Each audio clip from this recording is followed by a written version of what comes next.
तो हेलो सभी को, जय श्री राम जी।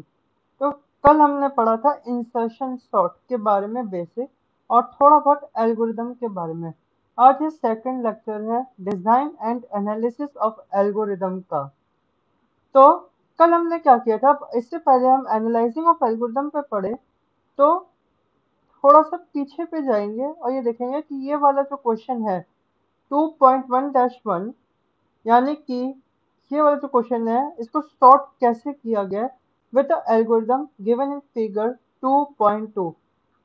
तो 2.2 वाली फिगर कौन सी है? ये रही। अब इसको हमने सॉर्ट कैसे किया है, ये हमारा एल्गोरिदम है। For j is equal to 2 to a dot length, k is equal to a of j, I is equal to j minus 1, while I is greater than 0 and a of I greater than k, a of I plus 1 is equal to a of I is equal to I minus 1, a of I plus 1 is equal to k। तो जैसे कि हमने कल किया था कि j जो है वो 2 से लेके a डॉट लेंथ तक जाएगा। a डॉट लेंथ क्या है? एरे की लेंथ। इसमें हमने एक केस कंसीडर किया है कि हमारा एरे जो है वो 1 से शुरू हो रहा है और 1 से शुरू होके ये n तक जा रहा है, जहाँ पे n जो है वो क्या है? एरे की लेंथ। आप 0 से भी कंसीडर कर सकते हैं, लेकिन यहाँ पे 1 से कंसीडर किया है। और ये माना जाता है कि पहला जो एलिमेंट है वो ऑलरेडी सॉर्टेड ऑर्डर में है। जैसे कि सपोज मैं यहाँ पे एक एरे बनाता हूँ।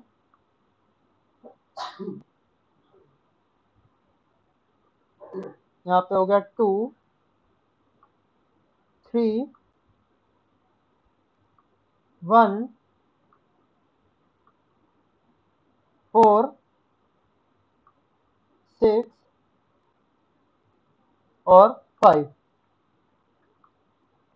तो पहले मैं ये मान लूं कि पहला जो एलिमेंट है हमारा 2 वो ऑलरेडी सॉर्टेड है। ठीक है, 2 जो है वो हमारा ऑलरेडी सॉर्टेड है। हमारा एरे जो है वो 1 से शुरू हो रहा है, 1, 2, 3, 4, 5 और ये 6। इस तरह का मैंने कोई एरे बना लिया। तो जे जो है वो 2 है। 2 का मतलब कौन सी पोजीशन हो गई? 2 का मतलब पोजीशन हो गई ये वाली, ये वाली जो 3 की है। यानी ये हो गया जे इज इक्वल टू 2 से लेके ए डॉट लेंथ तक। और ए डॉट लेंथ क्या है हमारी यहाँ पे? 6। तो ए डॉट लेंथ जो है वो 6 हो गई।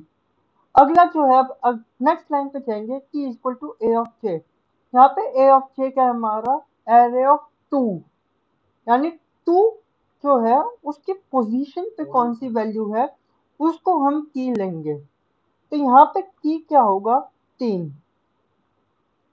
ठीक है, यहाँ पे की होगा 3। और फिर उसके बाद क्या होगा? I is equal to J minus 1। अब आई क्या होगा? J minus 1। जे हमारे इस समय क्या है? 2। तो 2 माइनस 1 क्या हो गया? 1। तो इस समय जे हमारा क्या हो गया? 1। आई, सॉरी, आई जो है वो हो गया 1। While I is greater than 0। अब आई जो है वो हमारा ग्रेटर देन 0 है, ट्रू है। ए ऑफ आई जो है वो ग्रेटर देन की होना चाहिए। अगर ए ऑफ आई ग्रेटर देन की है, की क्या है हमारी?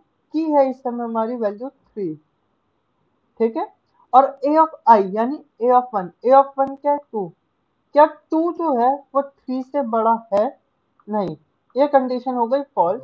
ये कंडीशन फॉल्स हो गई तो ये 2 लाइनें नहीं चलेंगी। कंट्रोल सीधा जो है वो लास्ट लाइन पे आ जाएगा और की जो है वो ए ऑफ आई प्लस 1 पे बन जाएगी। ए ऑफ आई प्लस 1 कितना है? A of 2 is equal to की। यानी की जो है वो ए ऑफ 2 में जाएगी। की क्या थी अपनी? 3।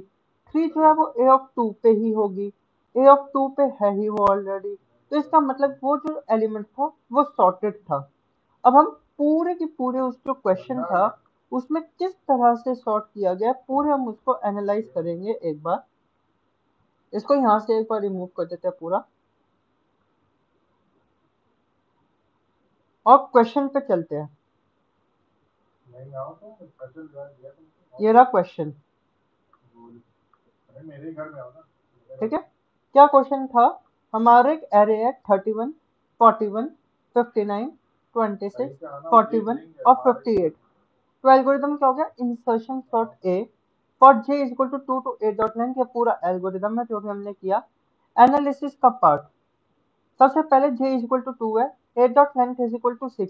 हमारा एरे की जो लेंथ है वो 6 हो गई है क्योंकि j 2 to 6 है। की जो है वो अपनी ए ऑफ j है। ए ऑफ j कितना है? A of 2। j इस समय हमारा क्या है? 2। तो ए ऑफ 2 जो है वो क्या है अपना? 41। तो की वैल्यू जो है वो इस समय हो गई हमारी 41। I is equal to J minus one. अगला जो है वो क्या है? I is equal to J minus one. J क्या था अपना? 2। तो 2 माइनस वन कितना हुआ? 1। तो आई इस समय हमारी वैल्यू क्या है? 1। अच्छा, 2 के बाद 4 लिखा है मैंने। 2 के बाद 4 क्यों? क्योंकि थर्ड लाइन जो है वो एक कमेंट है, और कमेंट जो है वो कोई टाइम नहीं लेता रन करने के लिए, बल्कि वो एग्जीक्यूट होते ही नहीं, तो हम इसलिए उसको कंसीडर कर देते हैं कि उसने कुछ टाइम लिया ही नहीं एग्जीक्यूट करने के लिए। अगर आई जो है वो greater than zero condition true है, जो कि यहाँ पे कंडीशन ट्रू है क्योंकि आई जो है वो j minus one is equal to 2 minus one is equal to 1 है। 1 0 से बड़ा होता है ट्रू, लेकिन कंडीशन जो है वो एंड में है और में नहीं। तो अगर एंड में है तो इसका मतलब दोनों कंडीशन ट्रू होनी चाहिए। तो आई जो है वो 0 से बड़ा है, ये कंडीशन ट्रू है। बट ए ऑफ आई जो है यानी एरे ऑफ इंडेक्स आई, वो भी की से बड़ा होना चाहिए। की क्या थी अपनी? 41। ए ऑफ आई क्या है अपना? ए ऑफ आई जो है यानी A of one, A of one के 31। क्या 31 जो है वो 41 से बड़ा है? नहीं, 31 जो है वो 41 से बड़ा नहीं है। तो लाइन 6 और 7 एग्जीक्यूट नहीं होगी, कंट्रोल सीधा लाइन 8 पे आएगा और A of I plus one is equal to key हो जाएगा। तो वही लिखा है, there is and condition, one condition is false, loop will terminate, बिल्कुल control will terminate and go to 8th line. A of I plus one is equal to key. तो I plus one, I plus one कितना हो गया? 1 plus one is equal to 2। A of 2 is equal to 41, यानी array of 2 या index 2 पे जो value है वो 41 होएगी। क्योंकि हमारे इंडेक्स पे वैल्यू 41 पहले से ही है, इसीलिए ये एलिमेंट जो है वो ऑलरेडी सॉर्टेड ऑर्डर में है। अब हम जाएंगे 59 पे, फिर वही चीज चलेगी, j इज इक्वल टू 3। अब j जो है उसकी वैल्यू क्या है? 3। ए डॉट लेंथ 6 है, j जो है वो 3 पे है, key is equal to A of j, A of 3 यानी, और ए ऑफ 3 क्या अपनी? 59। तो 59 यानी कि I is equal to J minus one. J minus one कितना बनता है? 3 minus one is equal to 2। तो आई इज इक्वल टू 2 है, की जो है वो 59 है, 2 0 से बड़ा है ट्रू। लेकिन क्या ए ऑफ आई यानी ए ऑफ 2, ए ऑफ 2 क्या? 41। क्या 41 59 से बड़ा है? नहीं, कंडीशन फॉल्स हो गई। कंट्रोल फिर से 6th और 7th लाइन को नहीं जाएगा, 8th लाइन पे जाएगा और A of I plus one is equal to key बन जाएगा, यानी 2 plus one is equal to 3 और की वैल्यू 59, तो ए ऑफ 3 पे 59 बन जाएगा। अब जो फोर्थ कंडीशन है वो है 26 पे। अब जे की वैल्यू 4 हो गई,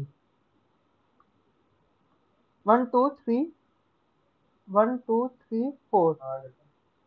हाँ, तो j इज इक्वल टू 4, ये यहीं पे ये कर रखा है for j is equal to 3 में, जैसे कि बताया था। j इज इक्वल टू 4 पे जाएगा। अब देखो key is equal to A of 4, A of 4 यानी कि 26 हो गया। अब यानी ए ऑफ 4, j की वैल्यू क्या है? 4। इंडेक्स 4 पे हमारी कौन सी वैल्यू है? 26 वाली वैल्यू है। I is equal to J minus one होगा, जे माइनस वन कितना होगा? 4 minus one is equal to 3 बन गया। While I is greater than zero, अब आई जो है वो जीरो से बड़ा है, ये कंडीशन ट्रू है। साथ में ए ऑफ आई जो है वो भी की से बड़ी होनी चाहिए वैल्यू। तो ए ऑफ आई क्या हो गया? 3, यानी थर्ड इंडेक्स पे वैल्यू कौन सी है? जो भी वैल्यू है वो 26 से बड़ी होनी चाहिए। 59 जो है वो 26 से बड़ी है, कंडीशन ट्रू है। यहाँ पे कंडीशन ट्रू हो गई, इस वजह से लाइन 6 और लाइन 7 भी एग्जीक्यूट होंगे। लाइन 6 जब चलेगी तो A of I plus one is equal to A of I. इसका क्या मतलब हुआ? ए ऑफ आई पे जो वैल्यू है, यानी कि ए ऑफ आई कितना था? ए ऑफ 3। ए ऑफ 3 पे जो वैल्यू है यानी कि 59, वो वैल्यू चली जाएगी ए ऑफ 4 पे, और ए ऑफ 4 पे हमारी क्या वैल्यू है? 26। तो 59 और 26 आपस में स्वैप हो जाएंगे। जब वो आपस में स्वैप हो जाएंगे तो आई की वैल्यू डिक्रीमेंट हो जाएगी। I is equal to I minus one बनेगा, I is equal to I minus one is equal to 3 - 1 यानी कि 2 वैल्यू बन गई। फिर से जो है 2 जो है, अब वो फिर से आई ग्रेटर देन 0 है, फिर से वाइल वाली कंडीशन चेक होगी, वाइल वाली कंडीशन चेक हुई, आई ग्रेटर देन 0 है क्योंकि 2 है, 2 ग्रेटर देन 0 है, A of I is greater than key, अब आई की वैल्यू जो है वो है 2, ए ऑफ 2 पे कौन सी वैल्यू है 41, 41 26 से बड़ा है 2, फिर से वही कंडीशन चलेगी, कब तक चलेगी जब तक आई की वैल्यू 0 नहीं होती, इसी को करते करते आई की वैल्यू 0 हो जाएगी, आई की वैल्यू 0 होते ही कंडीशन फॉल्स हो जाएगी, और जब कंडीशन फॉल्स हो जाएगी तो A of 0 + 1 is equal to की, इसका मतलब की वैल्यू क्या है 26 और 0 + 1 यानी कि 1, तो एरे ऑफ इंडेक्स 1 पे जो वैल्यू है वो हो जाएगी 26, और ये हमारा सॉर्टेड ऑर्डर में आ जाएगा 26 31 41 41 58 एंड 59, ये थोड़ा गलत कर दिया यहाँ पे, या फिर ये कह सकते हैं इस स्टेप के बाद की जो वैल्यू है वो आएगी 26 31 41 59 41 और 58, ये कह सकते हैं हाँ, क्योंकि ये जो स्टेप है third J is equal to 4 के लिए, अभी जे इज इक्वल टू 5 और 6 की बात नहीं की है, जे इज इक्वल टू 4 पे, तो जे इज इक्वल टू 4 जब है तो हमारा एरे आएगा 26 31 41 59 41 एंड 48, अब फिर से अब जे जो है वो इंक्रीमेंट होगा, जे इज इक्वल टू 5 बनेगा, जे इज इक्वल टू 5 पे वैल्यू कौन सी है 41, फिर क्या होगा फिर वही चीजें चलेंगी, 41 जो है वो 59 से 41 जो है वो 59 से छोटा है, ठीक है, सॉर्टिंग होगी, सॉर्टिंग होके फिर ये क्या होगा 41 इस तरफ 59 इस तरफ, तो 41 और 59 आपस में स्वैप कर जाएंगे, उसी तरह फिर 41 और 58 41 59 और 58 एलिमेंट रहेंगे, फिर उसके बाद ये जो है वो 6 पे जाएगा, 59 और 58 आपस में स्वैप कर जाएंगे इसी कंडीशन से, और हमारे पास सॉर्टेड ऑर्डर आ जाएगा 26 31 41 41 58 और 59। जरा इसका एक बार प्रोग्राम देख लेते हैं पूरा, ये इंसर्शन सॉर्ट का प्रोग्राम है, तो import java.util.scanner, क्योंकि स्कैनर क्लास का यहाँ पे यूज करेंगे, क्लास मैंने एक बना दी इंसर्शन सॉर्ट के नाम से, public static void main string args, पूरा बॉयलर प्लेट कोड, फिर उसके बाद इंट मैंने जे ले लिया, आई ले लिया, एन की और एक एरे, क्यों क्योंकि अब देखो यहाँ पे इस कंडीशन में हमें क्या क्या चाहिए, जे चाहिए, क्योंकि J is equal to 2 to A dot length है तो एक जे चाहिए, एक यहाँ पे आई है तो हमने आई ले लिया, की वैल्यू हो गई, और एक हो गया हमारा एरे, की ले सकते हो या इसको टेम्परेरी वेरिएबल भी ले सकते हो, तो टेम्प भी ले सकते हो, मैंने यहाँ पे की ले लिया, तो आई हो गया, जे हो गया, की हो गई और एक एरे हो गया, लेकिन हमें एक ऐसी वैल्यू भी चाहिए जिससे हम वैल्यूज को पुट कर सके, तो उस वजह से एक हमारा यहाँ पे हो गया एन, तो scanner S is equal to new scanner system dot in,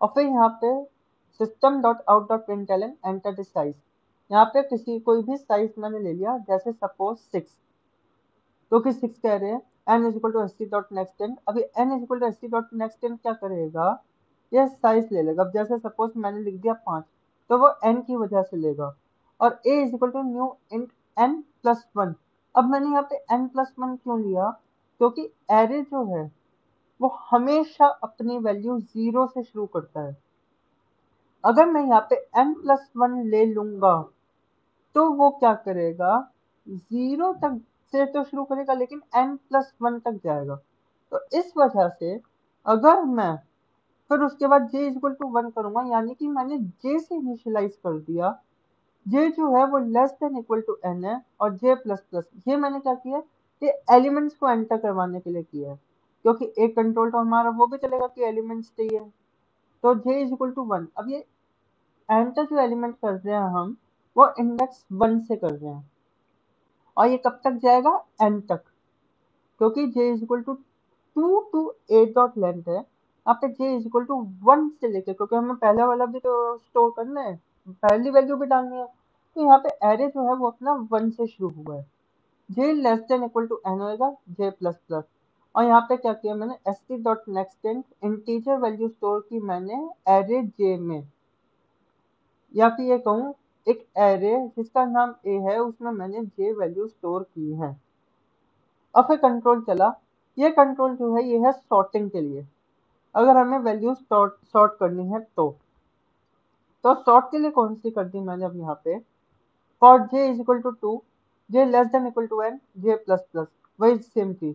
for j is equal to 2 to a dot length है, यहाँ पे भी वही किया, j इज इक्वल टू 2 से लेके a डॉट लेंथ, यहाँ पे a डॉट लेंथ जो है वो मैंने n ले ली है। n भी ले सकते हो, एरे की लेंथ भी ले सकते हो, तो यहाँ पे मैंने n ले लिया है। और j प्लस प्लस, तो j जो है वो इंक्रीमेंट करता जा रहा है। अब अगली चीज क्या है यहाँ पे, key is equal to A of J algorithm में, तो वही चीज की है, की जो है वो ए ऑफ जे हो गई। फिर उसके बाद आई की हम वैल्यू जो है वो डिक्रीमेंट कर रहे हैं जे के हिसाब से, तो I is equal to J minus one हो गया, वही सेम चीज की, I is equal to J minus one. अब अगली चीज क्या है, वाइल लूप चला, while I is greater than zero and A of I is greater than key, तो यहाँ पे क्या किया, आई की वैल्यू ग्रेटर देन जीरो है एंड तो एंड हो गया यहाँ पे, ए ऑफ आई की वैल्यू जो है वो की से भी बड़ी है। जब ये कंडीशन ट्रू होगी, जब आई जो है वो जीरो से बड़ा होगा और ए ऑफ आई जो है वो की से बड़ी होगी, तब वैल्यू जो है वो सॉर्ट हो जाएंगी। तो सॉर्ट के लिए क्या किया, ए ऑफ आई की जो वैल्यू है वो ए ऑफ आई प्लस वन में चली जाएगी, और फिर उसके बाद आई जो है वो डिक्रीमेंट होता रहेगा। कब तक डिक्रीमेंट होगी आई की वैल्यू, जब तक कोई एक कंडीशन फॉल्स ना हो जाए, या तो आई जो है वो जीरो से बड़ा रहे, या तो आई जो है वो जीरो से बड़ा रहे और ए ऑफ आई जो है वो की से छोटा हो जाए, या फिर आई की वैल्यू जीरो ही हो जाए, तब ये लूप क्या करेगा, टर्मिनेट कर जाएगा। और फिर हमारे पास की जो वैल्यू है वो हो जाएगी ए ऑफ आई प्लस वन, तो A of I plus one की जो वैल्यू होगी वो चली जाएगी की में। अच्छा, ये तो हो गई एंटर एलिमेंट्स, जो हमने सबसे पहले एलिमेंट्स को एंटर किया। अब फिर उसके बाद जो दूसरा लूप चला है वो किस लिए, सॉर्ट करने के लिए। अब हमने एलिमेंट्स डाल दिए, लूप को हमने सॉर्ट कर दिया, अब सॉर्टेड एलिमेंट्स को प्रिंट भी तो करना है। तो सॉर्टेड एलिमेंट्स को प्रिंट करने के लिए ये वाला लूप चला, for j is equal to one, index जो है वो वन से शुरू हुआ, j less than equal to n, वही सेम चीज, j जो है वो n तक चला, ठीक है, और j plus plus j increment होता रहा। जब ये चलेगा तो system dot out dot print, तो प्रिंट क्या करेगा, array of j, array of j। अब एक बार हम इसको रन कर लेते हैं और जो एग्जाम्पल है उसको करके देखते हैं कि हमारा आंसर सही आ रहा है या नहीं।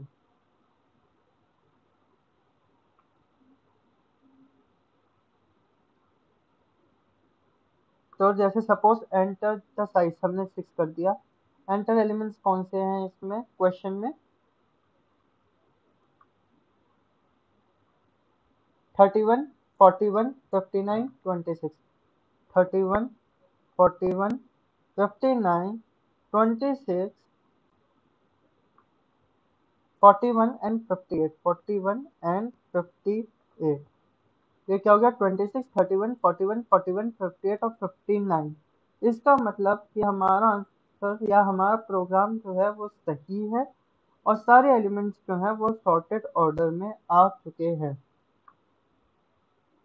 तो ये था इंसर्शन सॉर्ट का प्रोग्राम, उसका एल्गोरिदम।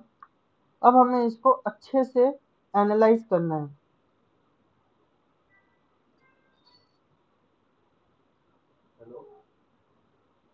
अब एनालाइज एल्गोरिदम, तो जब हम एल्गोरिदम को एनालाइज करेंगे तो सबसे पहली चीज, आज का जो टॉपिक है वो एनालाइजिंग एल्गोरिदम। अब हम एल्गोरिदम को एनालाइज करने वाले हैं।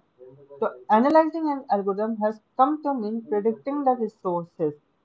तो फिर एनालाइजिंग का मतलब क्या हो गया, कि हम रिसोर्स को प्रिडिक्ट कर रहे हैं दैट एल्गोरिदम रिक्वायर्स, कि किसी भी एल्गोरिदम को रन करने के लिए, एल्गोरिदम को रन करने के लिए किन किन रिसोर्सेज की जरूरत है। और वो रिसोर्सेज कौन सी है, कोई मेमोरी हो गई, या फिर कम्युनिकेशन बैंडविड्थ हो गया, या कंप्यूटर हार्डवेयर हो गया, या फिर प्राइमरी कंसर्न। ये जो है ये प्राइमरी कंसर्न है, but most often it is computational time than we want to measure. तो हमें कंप्यूटेशनल टाइम जो है वो ऑफन मेजर करना पड़ता है, जिसको हम टाइम कॉम्प्लेक्सिटी कहते हैं। तो टाइम कॉम्प्लेक्सिटी हमें मेजर करनी होती है। Generally, by analyzing several candidate algorithms from a problem, we can identify a most efficient one. कहने का मतलब यह है कि हम किसी भी एक चीज को करने के लिए काफी सारे एल्गोरिदम का यूज कर सकते हैं। 6 एलिमेंट्स है, 6 एलिमेंट्स को सॉर्ट करने के लिए हम insertion sort, merge sort, quick sort, bucket sort, radix sort, bubble sort कुछ भी ले सकते हैं। लेकिन हमें ये फाइंड करना है कि हमें कौन सा सबसे ज्यादा सही लग रहा है, सबसे ज्यादा एफिशिएंट कौन सा है। ठीक है, तो सच एनालिसिस में indicate more than one viable candidate, but we often discuss several inferior algorithms in the process. काफी छोटे एल्गोरिदम्स को हम डिस्कार्ड कर देते हैं। Before we analyze an algorithm we must have a model for the implementation technology that we will use. तो क्योंकि हम कोई एल्गोरिदम को एनालाइज करें, एक मॉडल होता है, ठीक है, जिसको हम कहते हैं रैंडम एक्सेस मशीन मॉडल या फिर रैम मॉडल। तो इसके कुछ एजम्पशन है। क्या है वो assumption? In the RAM model, instructions are executed one after another with no concurrent operations. RAM model में इंस्ट्रक्शंस जो हैं वो एक के बाद एक एग्जीक्यूट होती रहती हैं और कोई भी कॉन्करेंट एग्जीक्यूशन नहीं होता बीच में। अगला क्या है? The RAM model contains instructions commonly found in real computers. तो RAM मॉडल में कुछ वैसी इंस्ट्रक्शंस होती हैं जो रियल कंप्यूटर्स में पाई जाती है, जैसे अरिथमेटिक ऑपरेशंस हो गए। अरिथमेटिक कौन से? ऐड करना, सब्ट्रैक्ट करना, मल्टीप्लाई करना, डिवाइड करना, रिमाइंडर निकालना, फ्लोर वैल्यू निकालना, सीलिंग वैल्यू निकालना। तो ये अरिथमेटिक में हो गई। कोई डेटा मूवमेंट हो गया। डेटा मूवमेंट में क्या हो गया? लोड कर रहे हैं डेटा को, स्टोर कर रहे हैं डेटा को, कॉपी कर रहे हैं। या फिर कंट्रोल हो गया। कंट्रोल में कौन सा हो गया? कंडीशनल एंड अनकंडीशनल ब्रांच हो गया, सब रूटीन कॉल एंड रिटर्न हो गया। तो ये सारी जो इंस्ट्रक्शन होती हैं वह कांस्टेंट अमाउंट ऑफ टाइम लेती हैं। थर्ड चीज, we also assume a limit on the size of each word of data. हम ये अज्यूम करते हैं कि किसी भी वर्ड पे, हर या फिर हर एक वर्ड पे कोई लिमिट होती है साइज पे। For example when working with inputs of size n, जैसे कोई एग्जाम्पल ले लिया हमने कि हम किसी n साइज का इनपुट लिया है। We typically assume that integers are represented by c log n। तो हम अज्यूम करते हैं कि इंटीजर्स जो है हम उन्हें c log n से रिप्रेजेंट करते हैं किसी भी constant c greater than equal to 1 के लिए। तो ये था रैम मॉडल। अब आता है analysis of insertion sort. Very very important thing, analysis of insertion sort. The time taken by the insertion sort procedure depends on the input। तो time जो होता है इंसर्शन सॉर्ट को लगाने में वो हमारे इनपुट के पे डिपेंड करता है। अब जैसे सपोज अगर 6 एलिमेंट्स होंगे तो उसको सॉर्ट करने में कम टाइम लगेगा। 3 होंगे और कम टाइम लगेगा। 1000 जब नंबर होंगे तो बहुत ज्यादा टाइम लगेगा। तो जितनी कम वैल्यू इतना कम टाइम, जितनी ज्यादा वैल्यू उतना ज्यादा टाइम लेगा इंसर्शन सॉर्ट होने में। ये पहली चीज। दूसरी चीज, insertion sort can take different amount of time to sort two input sequences of the same size depending on how nearly sorted they already are. जैसे बताया, इंसर्शन सॉर्ट जो है वो अलग अलग टाइम ले सकता है टू इनपुट सीक्वेंस को सॉर्ट करने में सेम साइज पे, लेकिन वो डिपेंड करेगा कि वो कितने ज्यादा सॉर्टेड है। अब सपोज कि हम यहाँ पे एक एरे ले लेते हैं, सपोज छोटा सा एरे ले लेते हैं,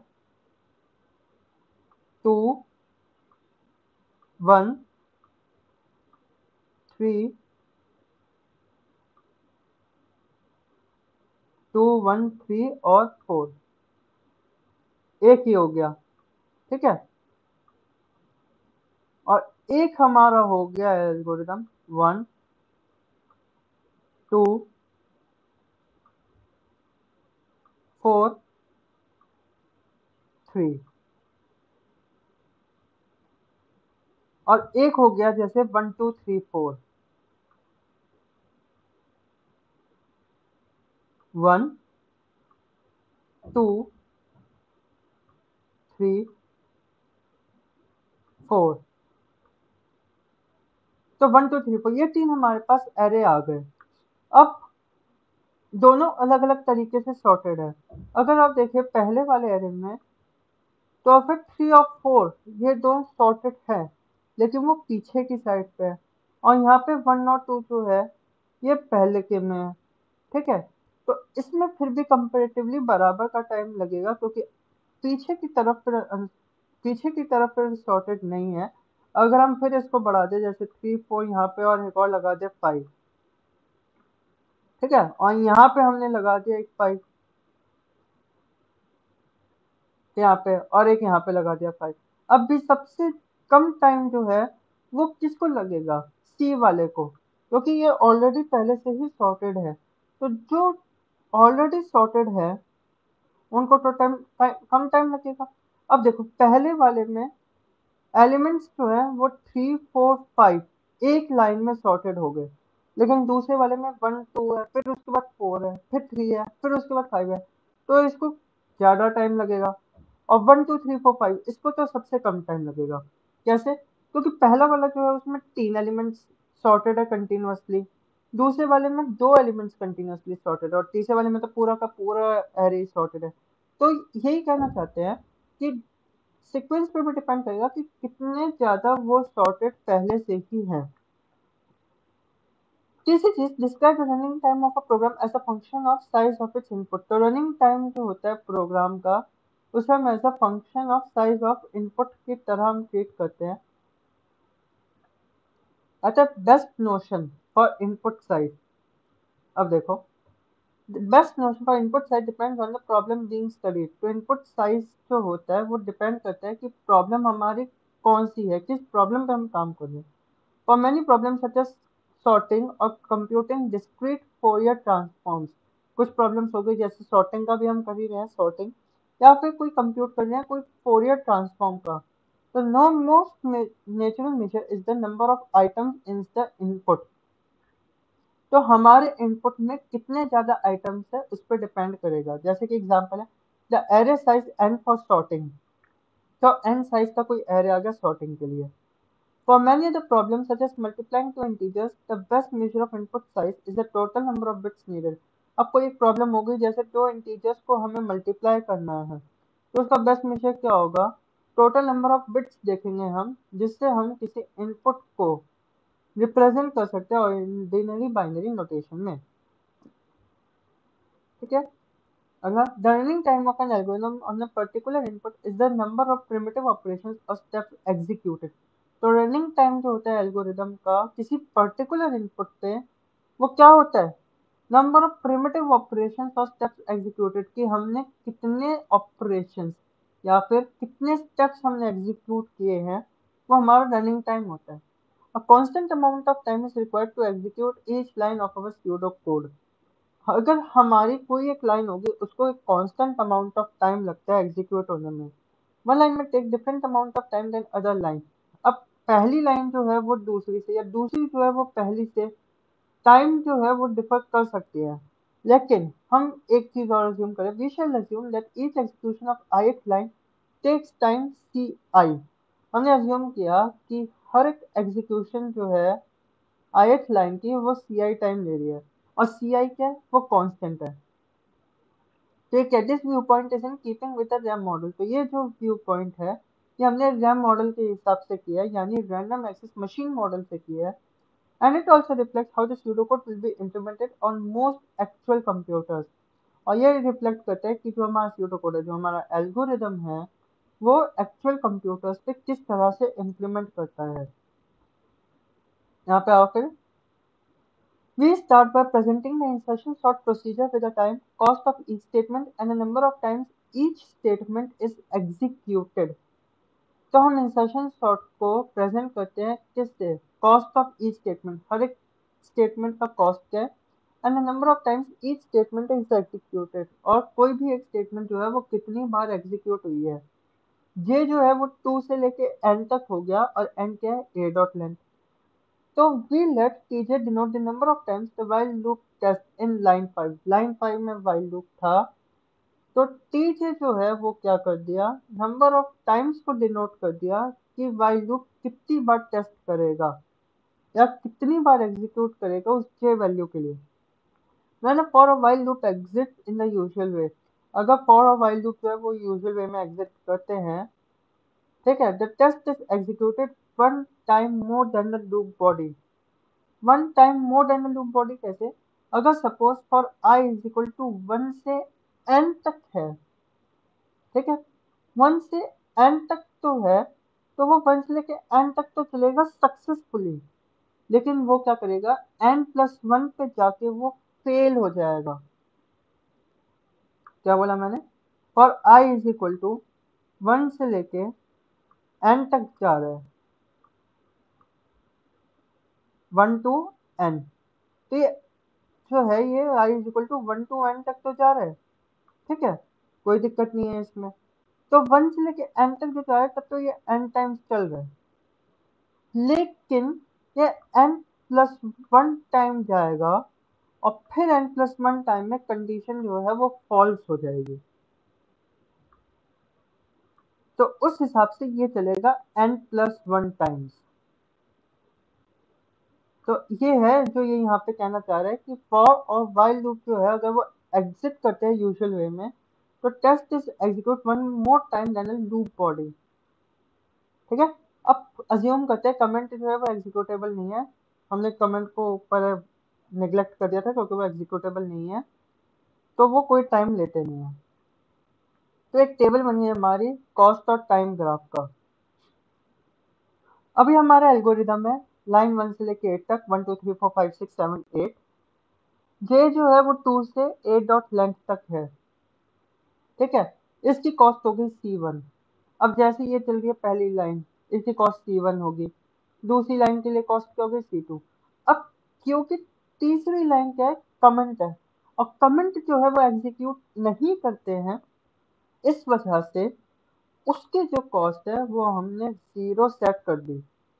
अब i is equal to j-1, इसमें C4 हो गया, C5 पांचवी लाइन के लिए C5, छठी लाइन के लिए C6, सातवीं लाइन के लिए C7 और आठवीं लाइन के लिए C8। अब फॉर लूप जो है वो j इक्वल टू 2 से 8 डॉट लेंथ तक है, हमने ये मान लिया कि वो n टाइम्स चला है, हमने ये मान लिया कि ये जो है फॉर लूप ये n टाइम चला है, n-1 टाइम चलेगा और n टाइम पे जाके ये फेल हो जाएगा, इसलिए यहाँ पे n लिखा है। लेकिन नीचे जो है कि is equal to A of J, वो तो n-1 टाइम ही चलेगा, क्योंकि जब फॉर लूप जो है वो फेल हो गया तब ये कंडीशन थोड़ी ना चलेंगी, जब ये फॉर लूप टर्मिनेट हो गया या फेल हो गया तब ये कंडीशन तो चलेगी नहीं। कंडीशन कब तक चलेगी? जब तक कि वो फॉर लूप जो है उसकी कंडीशन ट्रू है, और फॉर लूप की कंडीशन कब तक ट्रू रहेगी, n-1 टाइम तक, इसलिए यहाँ पे n-1 किया है। फिर उसके बाद i is equal to j-1, या यहाँ पे n-1 भी ले सकता है क्योंकि वो नीचे जो है हर एक बार के लिए वो कमेंट चलेगा, लेकिन क्योंकि ये कमेंट एग्जीक्यूट होते नहीं है इसलिए हमने उसको 0 लेट कर लिया है, और n-1 इसलिए लेट किया क्योंकि n-1 उसको मान के चल लिया कि वो चलेगा। i is equal to j-1, अब i जो है वो j-1 है, तो फिर i क्या होगा, वो भी n-1 टाइम चलेगा, ठीक है, क्योंकि हर एक बार के लिए वो i जो है वो टेस्ट करेगा, तो n-1 के लिए वो टेस्ट करेगा, तो इसलिए n-1 यहाँ पे कर दिया गया है। अब पांचवी condition, while i is greater than 0 और a of i greater than t। अब j जो है वो 2 से हमारा n तक चल रहा है, ये तो ऑब्वियस बात है कि j जो है वो अपना 2 से लेके n तक जा रहा है, लेकिन ये जो tj कर रखा है मैंने, ये जो मैंने यहाँ पे tj कर रखा है या बुक में जो tj कर रखा है उसका क्या मतलब है? इसका मतलब ये है कि देखो j इज इक्वल टू 2 से लेके n तक है, तो ये मान लिया कि सपोज ये कंडीशन n टाइम्स चलेगी, कंडीशन जो है वो n टाइम्स चलेगी, बट ये जो कंडीशन है पूरी की पूरी while i is greater than 0 and A of I is greater than की, ये जो है ये अपनी जे पे डिपेंड कर रही है। ये क्या कर रही है? ये जे पे डिपेंड कर रही है। तो इस वजह से इसको यहाँ पे लेट कर दिया टी ऑफ जे। ठीक है। अब क्योंकि अब देखो फॉर लूप जो है अपना वो एन टाइम जाके फेल हो रहा था, और उसके नीचे वाली कंडीशन जो है वो एन माइनस वन चल रही थी। तो उसी तरह while I greater than zero जो है, इसमें क्या है? ये टीजे है। तो नीचे वाली कंडीशन क्या चलेगी? नीचे वाली होगी टीजे माइनस वन। अब पूरा समेशन समझ में आ गया होगा, J is equal to to N T J तक। क्या है?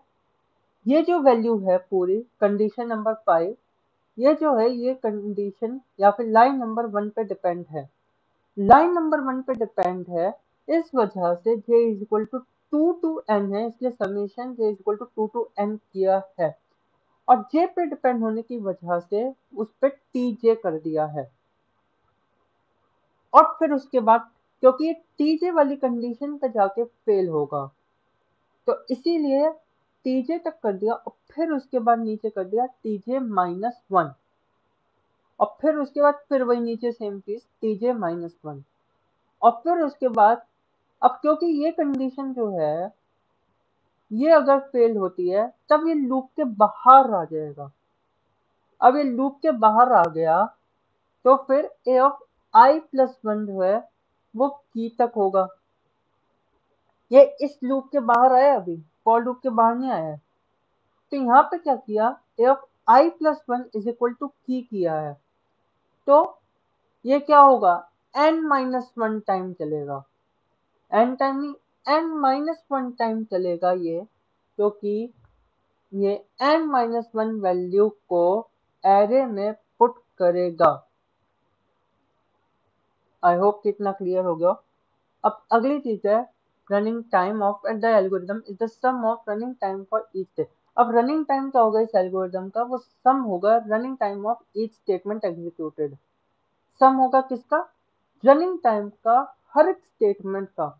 The statement that takes ti steps to execute and executes n times will contribute c1n। अब पहले में देखो कि यहाँ पे c1 है, कॉस्ट जो है वो c1 है, और टाइम जो है n है। तो इसका रनिंग टाइम क्या होगा, इस स्टेटमेंट का, पहली वाली स्टेटमेंट का रनिंग टाइम क्या होगा, c1n। तो यही किया है, cin या फिर c1n। ठीक है। And we contribute cin to the total running time. Total running time पे ये cin कंट्रीब्यूट करेगा। टू कंप्यूट tn यानी total time, the running time of insertion sort and input of n value, we sum the products of the cost and times columns obtaining. तो हम क्या करते हैं, सम करते हैं प्रोडक्ट का, किसके प्रोडक्ट का, कॉस्ट और टाइम का। जो ये कॉस्ट है और जो ये टाइम है इसका हम प्रोडक्ट कर देते हैं। इसका जो हम प्रोडक्ट करते हैं उसका हम फिर सम करते रहते हैं। और जब हम इसका पूरा सम करेंगे तो हमारे पास कुछ कंडीशन आ जाएगी इस फॉर्म में। जो कंडीशन होगी c1n plus c2 into N minus one. Compare करते रहो, c1n into c2, c1n plus c2 into N minus one plus zero, क्योंकि ये वाला तो चलेगा ही नहीं, तो zero into N minus one क्या, जीरो। फिर c4 into N minus one plus c5 into summation of j is equal to to n tj plus t6 summation of j is equal to to n tj minus one plus t7 summation j is equal to to n tj minus one plus t8 into N minus one. यहाँ तक हो गया। ये सारा हमने सम, ये product कर दिया, और प्रोडक्ट के बाद उसका पूरा सम कर दिया। ठीक है। अब क्या है, even for input of a given size N algorithm running time में depend on which input of that size is given. कोई एक इनपुट दे दिया गिवन साइज का, तो एल्गोरिथम का रनिंग टाइम किस पे डिपेंड करेगा, which input of that size is given, क्या इनपुट दिया ऑफ दैट साइज पे। For example insertion for the best case occurs if the array is already sorted. अब दो चीजें होती है, एक होता है बेस्ट केस और एक होता है वर्स्ट केस। एक होता है एवरेज केस। तो तीन कंडीशन हो गई, बेस्ट केस, वर्स्ट केस और एवरेज केस। ठीक है। जब कोई एरे हमारा ऑलरेडी सॉर्टेड है, अब पर सॉर्टेड किस ऑर्डर में, अब सपोज कि हमें कोई एरे है, उसे हमें इंक्रीजिंग ऑर्डर में सॉर्ट करके रखना है। सॉरी, कोई एक एरे है जिसे हमें इंक्रीजिंग ऑर्डर में सॉर्ट करके रखना है। तो जैसे 1 2 3 4 और 5। तो ये हमारा कोई एरे हो गया 1 2 3 4 5। हमें इंक्रीजिंग ऑर्डर में सॉर्ट करना था, इंक्रीजिंग ऑर्डर में है, तो इसका मतलब क्या है कि ये जो है ये बेस्ट केस हो गया। और वर्स्ट केस क्या होगा? वर्स्ट केस तब होगा जब हमें एरे तो चाहिए इंक्रीजिंग ऑर्डर में, लेकिन हमारे पास एरे पड़ा है डिक्रीजिंग ऑर्डर में, यानी 5 4 3 2 1 5 4 3 2 1। ये क्या हो गया? ये हमारा हो गया वर्स्ट केस सिनेरियो। ठीक है। तो वही चीज लिखी है यहाँ पे कि the best case occurs if the array is already sorted. For j is equal to 2 to n, we then find that a of I is less than equal to key in line 5. अब a of I जो है वो कम होना चाहिए या फिर बराबर होना चाहिए की के। क्योंकि जब ये वैल्यू सेटिस्फाई होती है तो हमारा लूप जो है वो क्या करता है, बाहर हो जाता है कंडीशन को फॉल्स करके, क्योंकि हमारी ए ऑफ आई क्या है कंडीशन, वो की से बड़ी होनी चाहिए। अगर की से बड़ी है वैल्यू तो हम उसको स्वैप करते हैं, हम उस वैल्यू को क्या करते हैं, स्वैप कर देते हैं। तो ए ऑफ आई जो है अगर वो की से छोटा है या फिर की के बराबर है तो हमें सॉर्ट करने की जरूरत ही नहीं पड़ेगी, या फिर हमें स्वैप करने की जरूरत नहीं पड़ेगी। जब हमें स्वैप करने की जरूरत नहीं पड़ेगी तो लाइन नंबर 6 और लाइन नंबर 7 जो थी वो हमारी नहीं चलेगी, कंट्रोल सीधा 8वीं लाइन पे आ जाएगा और वैल्यू को एज इट इज प्रिंट कर देगा। And I has its initial value of j minus 1। ठीक है, आई जो है उसकी इनिशियल वैल्यू j माइनस 1 हो गई। दस T J is equal to 1, T J जो है वो 1 हो गया, j इज इक्वल टू 2 से लेके n तक। और बेस्ट केस रनिंग टाइम क्या निकला? बेस्ट केस रनिंग टाइम क्या होगा? c1 into n plus c2 into N minus one plus c4 into N minus one. यहाँ तक तो बिल्कुल क्लियर है। c4 into N minus one सीधा जो है उसको मल्टीप्लाई कर दिया c4 into N minus one को। अब अगली जो चीज है, क्योंकि टीजे जो है वो क्या बताया था, एन पे डिपेंड कर रहा है। टीजे जो है वो क्या कर रहा है, एन पे डिपेंड कर रहा है। ठीक है, लेकिन क्या करेगा वो, j इज इक्वल टू 2 से लेके n तक वो जा रहा है। ठीक है, j इज इक्वल टू वो 2 से लेके n तक जा रहे हैं।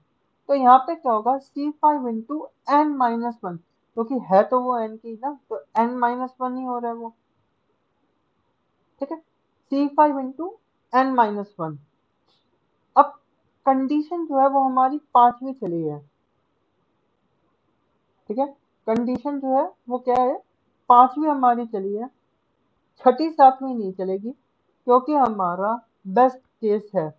बेस्ट केस में क्या बताया मैंने कि कंडीशन 6 और 7 नहीं चलेगी, क्योंकि की वैल्यू जो है वो हमारी बड़ी आ जाती है या फिर बराबर आ जाती है। तो फिर उसके बाद plus c8 into N minus one, 6 और 7 चलेगा नहीं, c8 into N minus one सीधा है।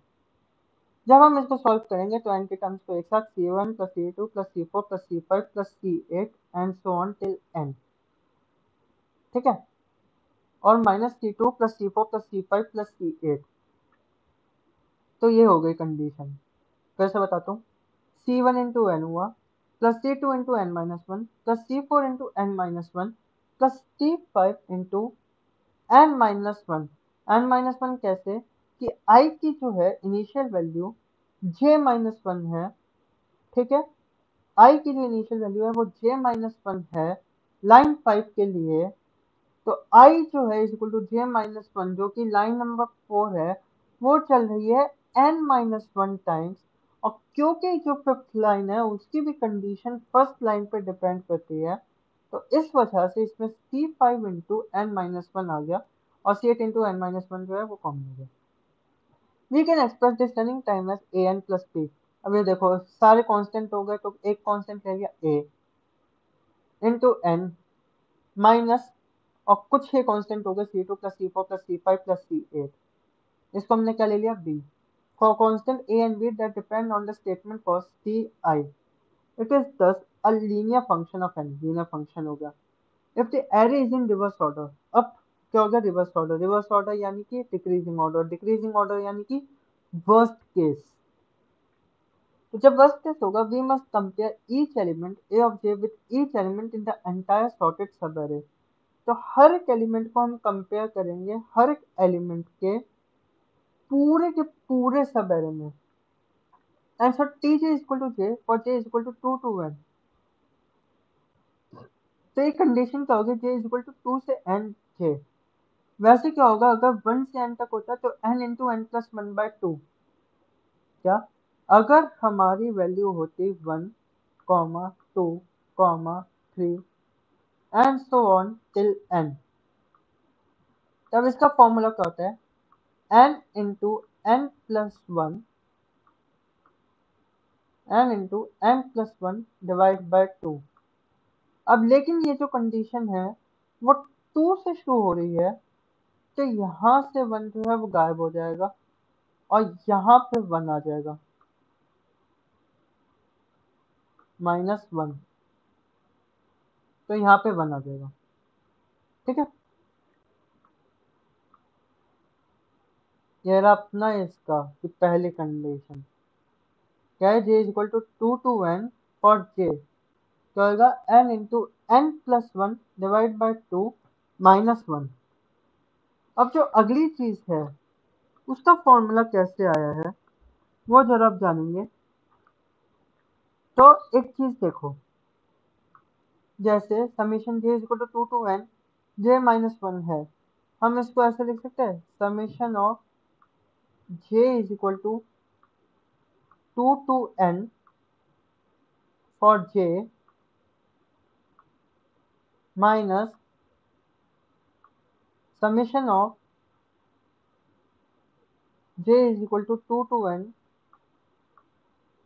J is equal to two to n one. ये ले सकते हैं। जब हमने ये लिया तो एक की वैल्यू तो हमारे पास ऊपर से ही आ गई, ये रही n into n plus one divide by two minus one. ठीक है, और ये वाली जो वैल्यू है कौन सी? Summation of j equal to two to n one. तो वन जो है अगर हम उसको एन टाइम्स ऐड करेंगे तो वैल्यू क्या आएगी? एन। वन को हम एन टाइम करेंगे, one plus one plus one plus one n times करेंगे तो क्या आएगी? एन। लेकिन शुरू कहाँ से हो रहा है? ये टू से।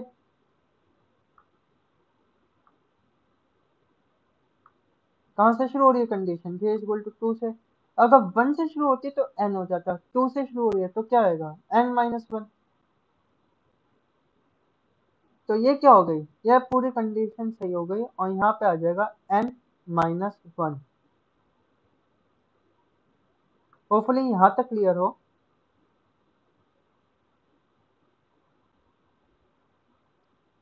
अब यहाँ हो गया माइनस एन माइनस वन, या फिर ये आएगा माइनस एन माइनस वन। ठीक है, माइनस एन माइनस वन। तब इसकी कंडीशन क्या होगी? N into n plus one divide by two n into n plus one divide by two minus one minus n plus one. या फिर मैं तो डायरेक्ट ही कर लेता हूँ इसको, यहाँ पे आ जाएगा माइनस टू। यहाँ पे क्या आएगा जब एलसीएम ले लेंगे? माइनस टू, और फिर यहाँ पे आएगा माइनस टू एन, और फिर क्या आ गया? Plus two. और ये पूरा आ जाएगा अपॉन में 2। ठीक है, ये 2 इंटू -2 और फिर यहाँ पे -2 इंटू n माइनस वन होता, तो -2n और +2। -2 जो है माइनस और +2 से कैंसिल हो गया। अब वैल्यू क्या बची, n square plus n -2n divided by 2। ये कंडीशन हो गई। n square plus n -2n कितना बनेगा n, तो n square minus n divided by 2। तो इसको कैसे लिख सकते हैं हम, यहाँ पे आ जाते हैं n into n minus one divided by 2, n into n minus 1 divided by 2, and thus this formula is arrived, n into n minus 1 divided by 2।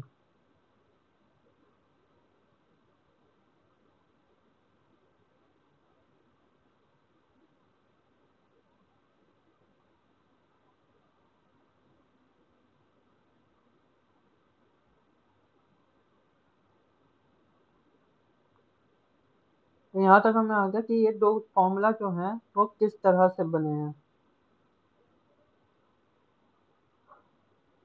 अब वैल्यूज में पुट कर देंगे, c1n plus c2n minus one plus c4 into n minus one, ये common चीज हो गई n minus one तक।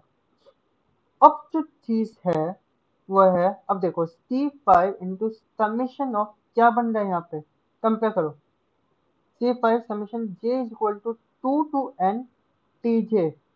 tj क्या हो गया j, तो यहाँ पे क्या हो गया j, तो j is equal to n into n plus one divide by two minus one, तो यहाँ पे आ गया n into n plus one divide by two minus one.